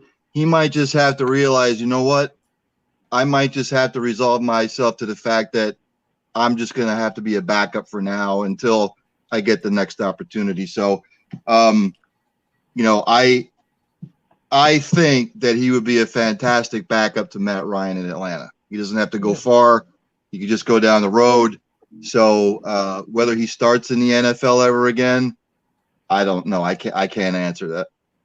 All right. The next one is Jimmy Garoppolo supposedly, and again, the draft is not here, but there's people trying to make trades here. Jimmy G so far is supposed to stay put in San Fran according to the 49ers, but once again, the rumors are swirling that Jimmy G can be put out from the Niners. Now, the Patriots did have interest in bringing Jimmy G back. Unfortunately, because of the fallout between Brady when he was there, telling the team it's either him and they decided to move out Jimmy G out to San Francisco. He does not want to go back to New England. So where do we believe if Jimmy G is not in San Fran, where could he possibly land next? And I'll just give this solid question over to Nick. Well, so if Jimmy G doesn't stay put in San Fran, honestly, I honestly would have no idea where he'd even want to go. I guess maybe you try to go to one of those teams out west because he seems like he kind of likes that atmosphere. Right. But maybe, I don't know, maybe the Raiders, if they think Jimmy G's better than Derek Carr, which is kind of iffy. But if Jimmy's out of San Fran and he doesn't go to New England, he's going to either have to pick between Chicago, Las Vegas, and maybe New Orleans. But I don't know. I think this might be a bold take, but I think Jimmy does start in San Fran year one. That they draft a new kid. I think whoever San Fran drafts, they're going to at least sit him for about 8 games or so. And then the San Fran fans are going to chant, start Mac Jones, and then Mac Jones is going to end up getting in there and getting some run. But I think for now, Jimmy's going to stay put. I think Jimmy's going to get a couple starts with the Niners to start the season. Okay. Sherman? Well, Mike Foods, I know that you were about to chime in, so I'll defer to you, and then I'll jump in after you. Okay. Foods? I would say nobody's going to maybe buy this, but how about the Dolphins? Tua's not – I don't think they're sold on Tua. I mean, there's been talks about him being traded. Who's the coach in Miami? Brian Flores. Yeah. He's a disciple of Belichick. Who's to say, San Fran gets a call from Miami and the deal's dealt right there. You never know. I mean, thing of it is, you look at the Raiders. They're already paying Derek Carr and they're already paying Mariota. So why not have Miami just take that contract? Depending on what they want to do with Tua, but still. I mean, the San Fran just didn't trade up the number 3 for hearsay. Right. I mean, Justin Fields, Trey Lance. I mean, you're going to say one thing, but another thing's going to be done. I mean, you don't trade up for the number 3 pick for just, for the hell of it. Okay. Sherman, if you're about to make your comment here, Ducky Corner says Jimmy G to Jacksonville. So I'll let you go with that and your comment. Yeah, I don't think Jimmy G will go to Jacksonville. I think ultimately Jimmy Garoppolo is going to want to start in the National Football League, and there's a myriad of teams who he could go to. Fuji nails it on the head with Miami. I think Miami would be a great place for him to go if he had the opportunity to start, but they just brought in a quarterback coach to help develop Tua. So I don't think Tua's going anywhere, but stranger things have happened. If Jimmy Garoppolo is willing to swallow the pill and hold a clipboard being a backup, then my suggestion would be to either ship him to a place like the Tampa Bay Buccaneers or the Kansas City Chiefs. Get aligned with a team who's going to have true Super Bowl aspirations for the next couple of years to come. But the problem is, just like all these athletes, they want to start in the league. They don't want to, go to a team just to hold a clipboard. That is true. Neff? 2 places I could see him going, and I know John Elway hasn't had the best of luck ever since Peyton Manning, but, Denver would be an option, depending on what happens with, how the 49ers go in the draft. He's not going to go to Tampa Bay, Sherm. He is not going to want to back up Tom Brady again. He had enough of that. So there's no way in hell he's going to go to Tampa Bay. I really, other than Denver, the only other scenario I was thinking of, and Sherm, you touched on it, if you swallow your pride for a year, Nick knows this. Jimmy Garoppolo went to the University of Pittsburgh. Why not back up Ben Roethlisberger for a year, and then maybe you can take over the reins in Pittsburgh? I don't think he Didn't went. he go to Pitt? I thought he went to Pitt. No, I think he went somewhere in Illinois. He went to Yeah. Eastern Illinois University. All right, then I'm thinking of somebody else. I apologize. Oh, the thing of it Redbirds. is, Nathan Peterman. Nathan Peterman went to That, Pitt. that's who I'm thinking. I'm sorry. Oh, I mean, but he could, who the hell knows how long Goff would last up in Detroit?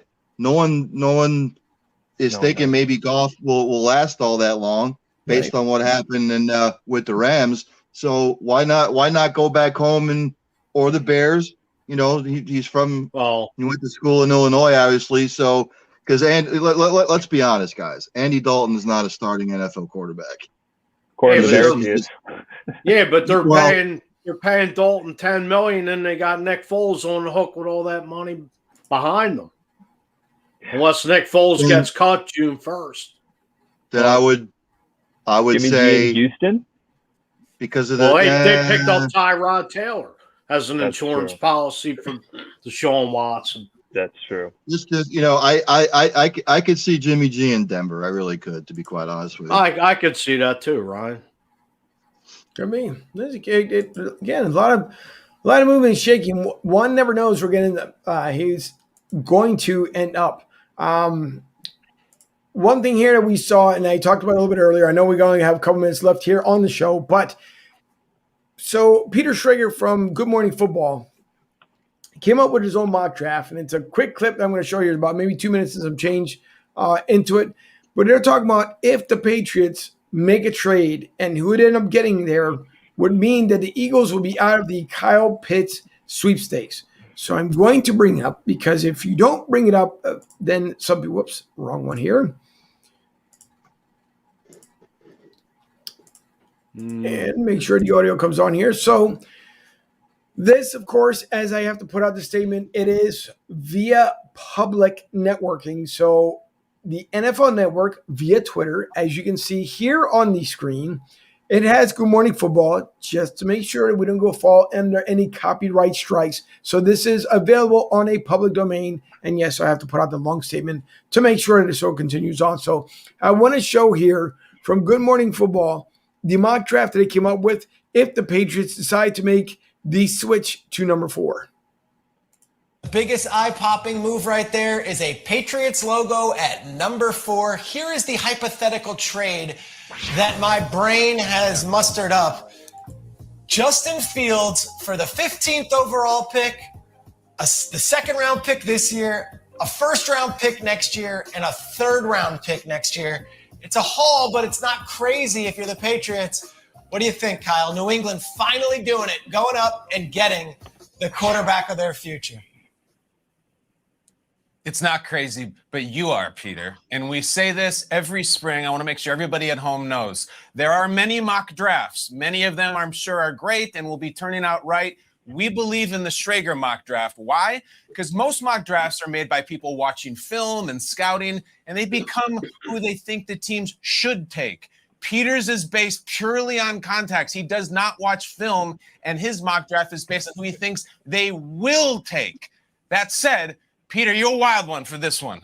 I like it. I'm absolutely intoxicated by the idea of the Patriots moving up that far. The Justin Fields, something to marvel at. Cam becoming a mentor is something that he could embrace. I'm into this. I do not want them to enter this season with just Cam Newton. And having this big, strong athlete from the Big Ten will be incredible. But, Peter, it's your pick. It's not mine. So when McDaniels told you they're going to move up to take Fields, was it FaceTime or text? It wasn't McDaniels. It was Steve Belichick. It was his son. No, in truth, there's a big feeling around the league that this one is going to be the year because the Patriots never draft this high, and they finally have this 15th pick, but they're still not high enough to get a quarterback. So if not now, when, right? So they had all this free agent acquisitions. They get, say they're 8-8, say they're 9-7, say they're 10-6. they're not going to have the draft ammunition to move up to 4. This might be the year, and 4 might be the team. Atlanta, they might not be drafting quarterback. They might look to load up on picks for the future years. I think it makes a lot of sense. New England has been nothing short of very aggressive this offseason. This would fit the bill. Wow.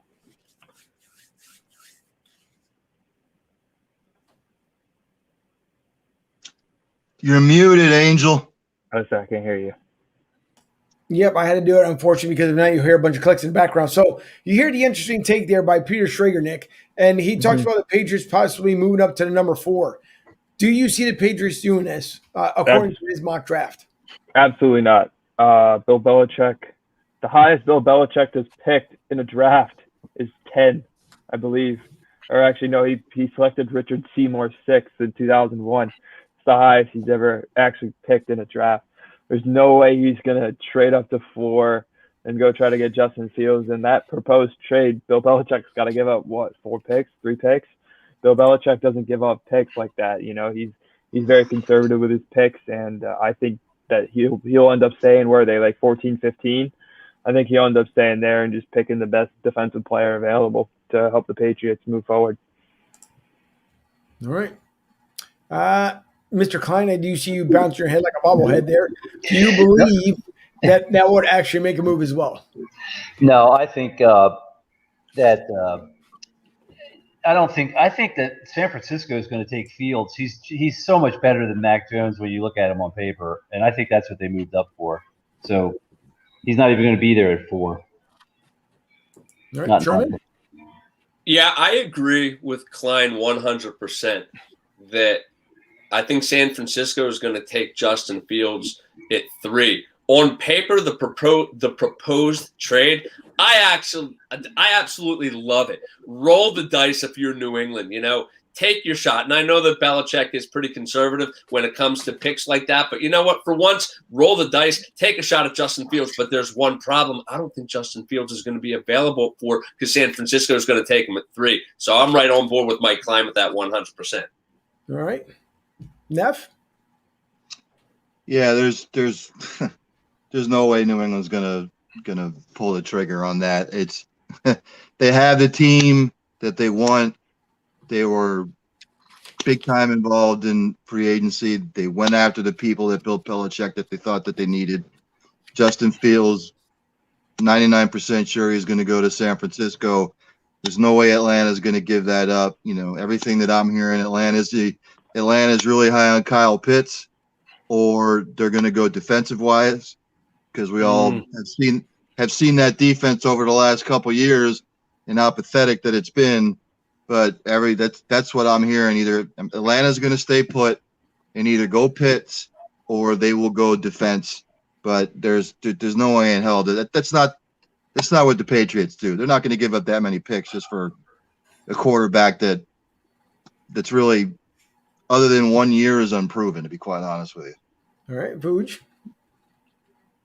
I disagree. I'm going to say they go quarterback because they just went after and hired Tennessee Titans offensive guru Arthur Smith. I mean, Matt Ryan is like Joe Flacco, same age, came out same year. It's probably the last year for Matt Ryan because you want to bring in a new coach, an offensive guru that was hired by Arthur Blank right before he could probably get out the door.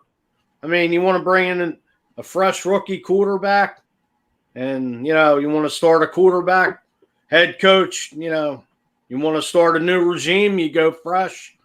I mean, I could maybe see them taking Kyle Pitts, but, hey, I'm a new coach, Nick Sirianni. I want to go with a new coach if I got a top 4 pick right there. Just like, hey, Doug Peterson, Carson Wentz. You want to start fresh, a new fresh face of the organization, quarterback, head coach, a new marriage. I go quarterback at 4 if I'm the Atlanta Falcons.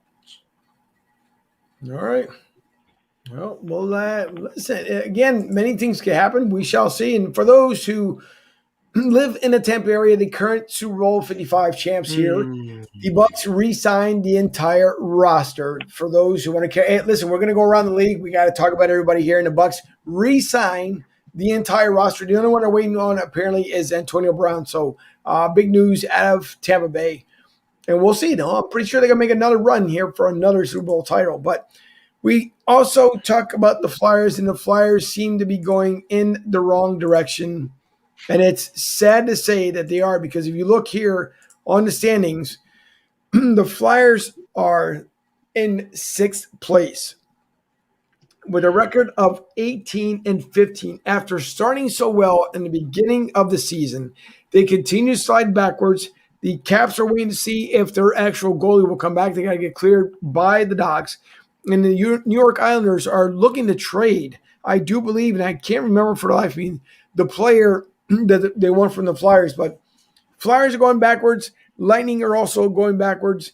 I don't know what you guys think as far as what this team is actually going to end up doing, but the Flyers are not looking too good after such a promising start. So quickly, I would just ask, where do you guys think the Flyers will end up here as the playoffs are coming right around the corner? They want to make the playoffs. Okay, Sherman? If they make the playoffs, they'll go out in the first round, and it's a shame because they've regressed from last year. Okay, Klein? Well, I know we've been talking about how important it is to have a quarterback, and the Flyers, we just can't field that goalie slot. It's been like that for a long time, and they're not going to go anywhere without a good goalie. Okay, Neff? Word has it, everything that I'm seeing, that the Flyers are going to push for, I'm not going to say a top-notch goalie, but I mean an upgrade on what they have, and that's what I'm hearing anyway. And then the other thing is, their defense was playing lights out probably the first month of the season, and now their defenses seem to fall apart. So it'll be interesting to see what the higher-ups for the Flyers do. Are they going to try and make that push for a really good goalie to make the playoff push and see how far they can go in the playoffs, or are they going to just try and deal with what they have goalie-wise and try to shore up the back end? So we'll see what happens. Do I think they'll make the playoffs? I think somehow, some way, they get in. Okay. Well, last thing on the agenda for this evening, we talk about the Sixers here. And if you look at the Sixers schedule, we look at it and highlight it. They are in the second spot here, right? The number 2 overall here on the Eastern Conference, behind the Brooklyn Nets by just a half game. And their matchup, which Nick was talking about before the show started, that's coming up soon. And I know Brooklyn Nets do have a player coming back from injury, but there are 2.5 games in front of the Bucks. Next one behind them would be the Hornets, the Hawks, and then Miami Heat, which surprisingly, how bad Miami's doing this year. But interesting to see, obviously, the Sixers with Doc Rivers. No surprise that, they are where they are, and I really enjoy it. And it's really nice to see the Sixers finally getting somewhere that we've seen them in the basement. So good to see the Sixers where they are. And Nick, you did have a player coming back from the Brooklyn Nets. Who would that player be as the Sixers end up playing the next year momentarily? Well, last night, Kevin Durant made his return from injury. He was out since February 13th with a hamstring. Came back and only did what Kevin Durant does, shoot 5 for 5 from the field, grab 7 rebounds, put up 17 points, and have 5 assists to go along with it. It's insane to see what this Nets team can produce. And I know for the Wednesday matchup next week against the Sixers, Harden most likely is not going to play, but I still think the Nets got a great chance. And with the sliding Sixers right now, Ben Simmons has played quite poorly over the last 3-4 weeks. So I'm excited to see the Nets put some work in on these Sixers and show Joel Embiid what he's going to get. So I'm excited to see that matchup this Wednesday. Pooch? Well, hey, Nick and I were talking off, before we came on air tonight. That's all for the marbles. What it's going to be right now for the conference. I mean, it's a 1-1 split, and next Wednesday's, could just see what the heck it could be a Eastern Conference showdown next week, all for the marbles with 21 games or so left. It's the playoff push is coming, and I think Doc Rivers is going to kick this team in high gear. So we're going to have a nice showdown with the boys up in Brooklyn there and the 76ers, and we're going to, like I said, kick it in high gear and offer the marbles for the Eastern Conference Finals. Well, whoever gets that 1 seed is going to be Right. is going to be set. They're going to have a nice, easier road than the 2, because the 2 right now is going to have to end up playing Milwaukee in a second-round series, and you don't want that. You'd much rather get Charlotte in a second-round series than Milwaukee. So, Well, true. I mean, don't count Milwaukee out. I mean, I think they're like a dark horse right now Yeah. with Giannis. Now, before Sherman and Ryan answer this here, the remaining Sixers schedule, the way it looks right now, is you have them against the Pelicans, Thunder, Mavericks, Nets again, right, as they're coming up to play them. You also have Clippers. I mean, this schedule doesn't get any easier. If you look all the way down here, coming to the playoff time, then you have back-to-back games against the Magic. So, I guess going back here to Sherman and Ryan, Sixers, one is a surprise of where they are and the number 2 seed. And the schedule, Sherman, doesn't get any easier from here. So do the Sixers have the opportunity of possibly playing leapfrog with the Nets, or do they stay right at number 2? Well, with 21 games to go, you never know what's going to happen. And I don't know what the Brooklyn Nets schedule is at this point, but the one stat which I will put out to the audience listening tonight is that the Philadelphia 76ers are 11-9 against Western Conference teams this year. And they have a couple games coming up against the Clippers and the Mavericks, and they're playing the Pelicans. So that could be a little bump in the road. The ultimate prize of what the fans of Philadelphia want is for the Sixers to be able to raise the trophy for winning the NBA championship. And if they find a way to actually get to the championship, they have not fared as well against the West as we had hoped. They're only 11-9 against the West, which is still over 500. I would be curious to see what the Nets schedule is for the rest of the way going out. I think that the Nets and the Bucks and the Sixers will be in a 3-horse race for the 1, 2, and 3 positions. But the team that I'm going to say, don't sleep on the Miami Heat. Don't sleep on the Miami Heat. They're in a position where if they get hot at the end of the year, they could end up in that number 4 seed. And, whoever the 1 seed has to play in that second round, assuming that all the chalk wins, going over Miami in a 5-game series or 7-game series, however many games it's going to be, is not necessarily going to be a walk in the park. So it'll be interesting to see. But Nick brings up a great point. Whoever ends up as the 2 seed has to play against the Milwaukee Bucks as the 3 seed in the second round. That would definitely make for a fantastic matchup. Right. Ryan? Most people don't realize that for the Nets, Harden, Irving, and Durant collectively all year long have only played 7 games together. So if they can get all those guys healthy at the same time and they're on the court together with the other pieces that they have in place, the secondary guys, forget it. I mean, they will make the NBA Finals from the East. And I had a conversation, about the Sixers with one of my buddies' fans that, I'm not worried about any of that because we still have Simmons, we still have Embiid. And, if they were to meet up in the playoffs, Nets would have to pick their poison. And I've always said that the way the Sixers are constructed right now, and believe me, they've got a great team. Doc Rivers has done an amazing job. But I would almost be like, we're going to let Embiid get his, and we're going to try and shut everybody else down. Because like Nick said, Simmons hasn't played all that well the last month. And Tobias Harris, he might have 3 real good games in a row, and then like another game he disappears. What are some of the other pieces that the Sixers really have other than Simmons, Harris, and Embiid? I think the Nets are deeper, and I think that if the terrible threesome of Harden, Irving, what do we got there? The Nets. Get that out of here, you fraud. If Harden, Irving, and Durant are all healthy at the same time and going into the playoffs, and they play together as a unit collectively for the entire playoffs, there's nobody in the East that's going to beat them. Oh, look at that. Harden bought the jersey. Look at this.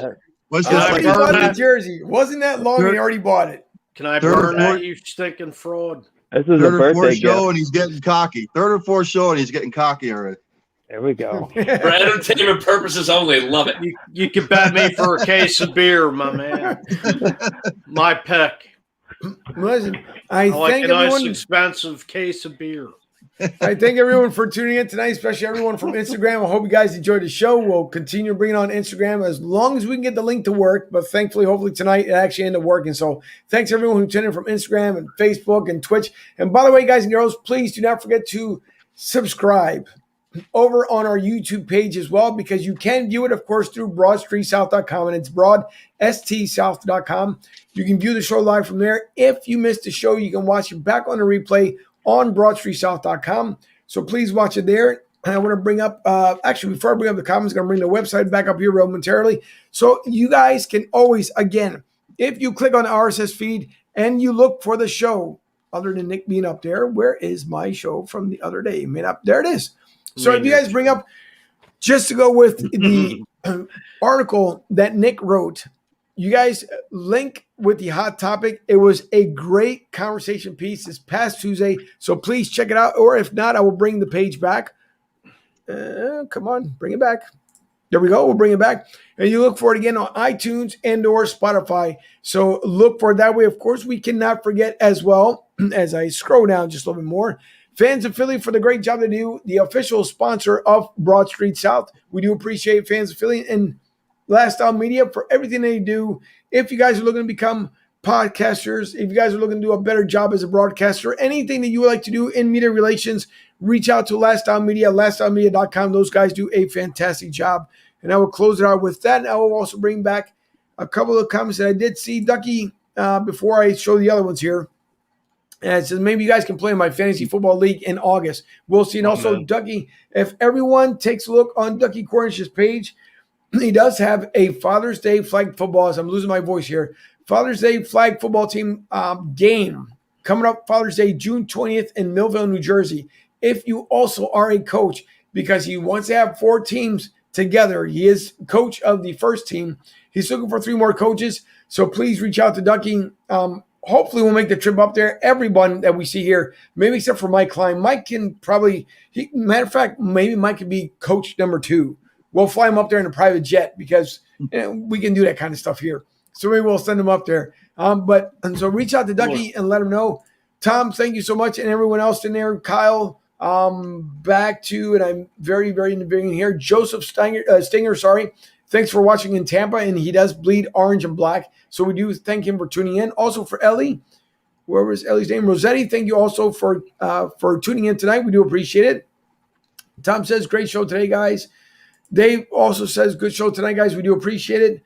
Dougie, see you next week. And by the way, someone's ad here says, thanks, gents. We appreciate it. So thank you. Appreciate it. We appreciate everyone. For everyone here on the panel tonight, you know what? One thing I will show before we go away, because I missed out on this the last time, a couple shows ago. I want to bring up the most speediest wide receiver you will ever see with the Eagles, because I did miss on this one. I will bring it up before I close out the show. So watch this. The Eagles should be signing up this particular person. In this final, this is certainly not a rookie. And Gabby, the 3-year-old's second year here at Westminster. Let's see what she can do. Nice, clean, smooth winning runs is what she's looking for. Gabby just can't wait to go. But won't leave, not leaving, not leaving. Look at this dog walk. Wow, what speed on that dog walk. Redirects a little bit, make sure they get that. Push, push, push. Into that tunnel. Nice job. Get to the backside of this jump. Andrea, hang in there. Thought maybe she might have got lost for a quick second. Gabby has to be 43.20. No, that's fine. It's just time. That's time. It's just time. Wow. We're taking the long way around everything, it looks like. But this is a young dog. Through the weave post. Motors. Look at those weaves. And Gabby wins it on the final run. Wow. Pretty insane by that dog. That is a crazy speedy dog. So I missed out on that one on the last time. So I wanted to show it in case you guys end up missing out. Look at And Gabby go, rumbling, stumbling, rumbling. Could go all the way. it could happen. And Dougie says, by the way, it will be two teams playing against each other. So it should be a lot of fun. So Dougie, keep us abreast of what's going on there as far as the flag football team. Again, everyone, June 20th, first annual Father's Day flag football. So we hope to see everyone there. That should be a lot of fun. Of course, fans of Philly, we thank you. Mike Klein, thank you for showing up tonight. And, again, I guess I should pretty much speak for him because he was supposed to come on to say that they are the other sponsor of the show. So in between segments, it will be Philly to South. Thanks to the club. Mikey, thank you for coming on tonight. I'll answer the audio for you as you've been doing all night long. So thank you so much. Do appreciate it. Any final words, Mr. Klein? Nope, just September can't come soon enough, man. Go Birds. It sure can. So thank you everyone who tuned in between, again, Twitch, Twitter, YouTube, Instagram, and everywhere else. Thank you to Nick for coming on tonight. And give Trevor, by the way, our best. I know he's getting married this Saturday, so let him know, hey, we're all rooting for him, and hopefully he does really well. So Ryan Neff, Mike Sherman, Mike Fuji, who came back tonight, all fired up. COVID can't keep him down because it is just Mike, just the way he is. And for Nick, thank you guys for tuning in. Again, we'll catch you next week, 7:30. We appreciate it. Have a great rest of the week and enjoy your weekend.